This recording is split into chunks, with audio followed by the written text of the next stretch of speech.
add 1 to 2 packages of okra, 1 chopped green onion, 1 chopped onion, 3 chopped garlic, chopped cilantro, 1 Wiri Wiri Pepper, thyme, 1 seasoning cube, half a teaspoon of all-purpose seasoning, and oil.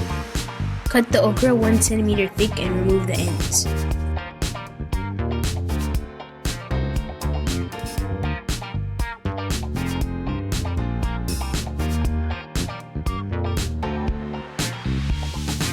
Place into a baking tray lined with parchment paper and place into the oven 125 degrees Fahrenheit.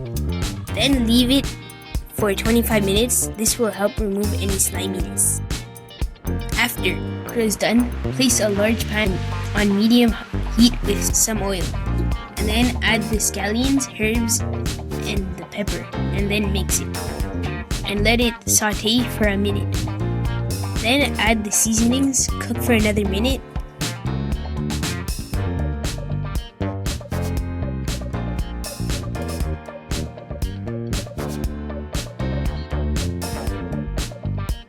Then add in the okra.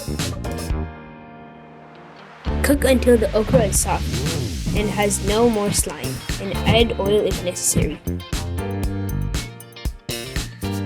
Serve with rice or roti and enjoy.